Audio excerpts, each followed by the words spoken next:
Good morning বন্ধুরা, সবাই কেমন আছো? আশা করি খুব ভালো আছো। তো চলো আজকে আর একটা নতুন ব্লগ নিয়ে চলে এলাম। তো প্রথমত সমস্ত কাজ সেরে চলে এসেছি রান্নাঘরে। মেয়েদের তো রান্নাঘরই সংসার বন্ধু। তো এখানে সমস্ত সবজি আমি ফ্রিজ থেকে বের করে রেখেছি, বেগুন, পটল, পেঁপে, তারপরে লাউ। দেখা যাক আজকে কি রান্না বান্না হয়। আজ যেহেতু মঙ্গলবার, নিরামিষ আজকে। আর এই দেখো আমি খেরো কাটছি। খেরোটা জানি না, আমাদের দিকে তো পাওয়া যায় না, এদিকটাই পাওয়া যায় খেরো, বর্ধমানের দিকে। তাহলে চলো আমি এক এক করে সমস্ত সবজিগুলো কেটে নিই। এখানে দেখো পেঁপে, আলু, সয়াবিন দিয়ে তরকারি হবে। আর দিয়ে দেখো খেরোটাকে এরকম আলু ভাজার মতন ঝিরিঝিরি কেটে নিয়েছি। আর এখানে ডাল রাখা আছে, লাউ দিয়ে ডাল হবে আর আমের চাটনি হবে। নিরামিষ দিন এলেই কত পদ হয়ে যায়, কিন্তু আমিষের দিন এত পদ হয় না, দুটো একটা তরকারি হলেই হয়ে যায়। কিন্তু নিরামিষের দিন যতই করবে মনে হবে যে কিছুই হয়নি কিছুই হয়নি। তো চলো বন্ধুরা, রান্নাটা তাহলে করে নেওয়া যাক। এখানে দিকে দেখো আমি খেরো ভাজাটা বসিয়ে দিয়েছি, ডাল সেদ্ধও বসিয়ে দিয়েছি, খেরোতে নুন হলুদ দিয়ে দিয়েছি আর দুটো লঙ্কা চিড়ে দিয়েছি। এইভাবে আলু ভাজার মতন খেরোটা ভেজে নেবো। আর সামান্য একটু নুন দিতে হবে, কারণ এটা জল বেরোবে আর কমে যাবে। আর এখানে আমি মশলা করে নিচ্ছি আদা জিরে লঙ্কা বাটা, পেঁপে আলু তরকারির জন্য।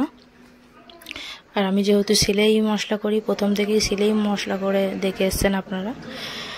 আর এদিকে খেরোটা ভাজা হয়ে গেছে, এদিকেও আমি কড়াই বসিয়ে দিয়েছি। সকালে টিফিন করব বেগনি।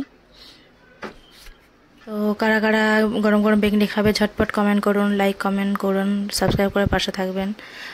আর আমিও আপনাদের পাশে আছি। তাই চলুন গরম গরম বেগনিটা ভেজে নেওয়া যাক। তো আমি বেগনি ভাজার জন্য বেসন দিয়ে আমি এই তেলের মধ্যে বেগুন ছেড়ে দিয়েছি। আর ভুল ত্রুটি হয়ে গেলে প্লিজ ক্ষমা করে দেবেন, যদি কোনো কথায় যদি ভুল হয়ে যায়। তাই চলুন বন্ধুরা, আমি গরমা গরম বেগনি ভেজে নিই, আর ততক্ষণ আপনারা পুরো ভিডিওটা দেখতে থাকুন। তো ফাইনালি বেগনি ভাজা হয়ে গেছে, আমি মাকে খেতে দিচ্ছি মুড়ি দিয়ে বেগনি দিয়ে। আর এদিকে দেখো আমি ওই তেলেই জিরে ফোড়ন দিয়ে দিয়েছি। এবার পেঁপে আলুটা ভেজে নেব। তা চলো বন্ধুরা, তোমরা দেখতে থাকো। গরমের দিনে এসব তরকারি করে খাওয়াও ভালো, কিন্তু শরীর ভালো থাকে। আর পেঁপে তো একটা উপকারী জিনিস, মাঝে মাঝে এরকম করে খেলে কোনো অসুবিধা হবে না। তো আমি আলুটা যেহেতু ভেজে নেব, তারপরে আমি এক এক করে এর মধ্যেই সমস্ত সবজিগুলো ভেজে নেব, পেঁপে, সয়াবিন। তো চলুন বন্ধুরা, আপনারা ভিডিওটা দেখতে থাকেন। আর যারা যারা ভিডিওটা দেখছেন অবশ্যই লাইক কমেন্ট করবেন, শেয়ার করে দেবেন, পাশে থাকবেন। আমিও আপনাদের পাশে আছি।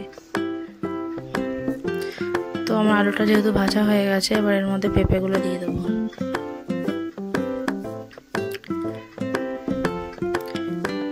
পেঁপেগুলো দিয়ে ভালোভাবে নাড়াচাড়া দিয়ে ভেজে নেব।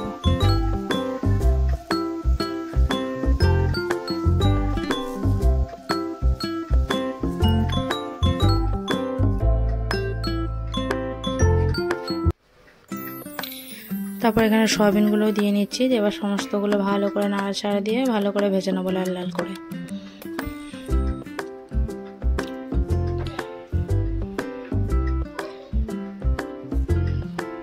তারপর এখানে মশলা যে বেটে রেখেছি আদা জিরে লঙ্কা বাটা, সেটা দিয়ে দেবো।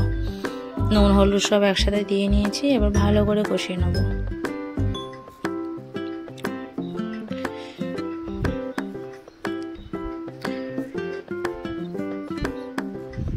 তো এইভাবে কষিয়ে নেওয়ার পরে তারপর জল দিয়ে দেবো তরকারিতে।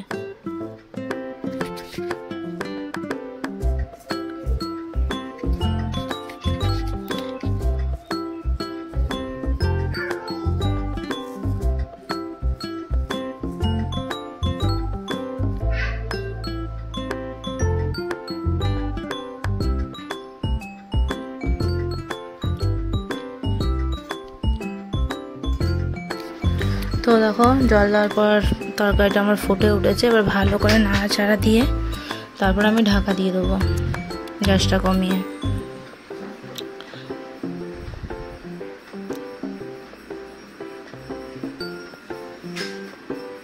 আর এদিকে আমার দেখো ডালও হয়ে গেছে, আর লাউ দিয়ে দিয়েছি, লাউ ডাল হবে যেহেতু। তো তো এবার ঢাকাটা খুলে দেখে নেবো তরকারিটা কীরকম হলো। তো চলুন দেখা না যাক। এই দেখুন পেঁপে আলু সমস্ত সেদ্ধ হয়ে গেছে। পেঁপেটা তো আগেতেই কচি ছিল, একবারে নরম হয়ে গেছে, গলে গেছে। তো এবার স্বাদ মতো নুন দিয়ে এবার নামিয়ে দেবো। এখন তরকারিটা নামিয়ে দিয়েছি। এইভাবে করে দেখবেন, ভালো লাগবে খেতে। সবসময় তো মাছ মাংস ডিম তো খেতে ভালো লাগে না, মাঝে মাঝে এরকম করবেন, ভালো লাগবে খেতে। আর এদিকে আমি ভাত বসিয়ে দিয়েছি। আর এই দেখুন আমের চাটনি হয়ে গেছে, ডালও হয়ে গেছে, আর সয়াবিন আলু পেঁপে দিয়ে তরকারি তো আগেই নামিয়ে নিলাম। তো বন্ধুরা, আমার ভিডিওটি কেমন হয়েছে অবশ্যই জানাবেন। আর এই দেখো দুপুরবেলা হঠাৎ করে মেঘ করেছে, তারপরে বৃষ্টি শুরু হয়ে গেছে, আবার বিকেলবেলা রোদ বেরিয়েছে। কি সুন্দর বৃষ্টি হচ্ছে, দেখেছো? হঠাৎ করে বৃষ্টি নেমে গেছে। আর বাইরেটা আমি একটু বেরিয়েছিলাম, দিয়ে দেখলাম বাইরেটাই দেখো আমাদের কলা গাছে কলা ধরেছে। আর এদিকে দেখো মাঠে কতগুলো শালিক। তাই হাঁটতে হাঁটতে আমি পুকুর পাড়ের দিকে একটু চলে এলাম আপনাদের সাথে শেয়ার করার জন্য।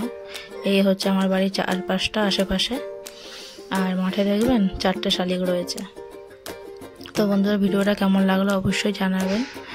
আর লাইক কমেন্ট করে পাশে থাকবেন, সাবস্ক্রাইব করে দেবেন। আমি আপনাদের পাশে আছি। আর পরবর্তী একটা নতুন ব্লগ নিয়ে আসছি।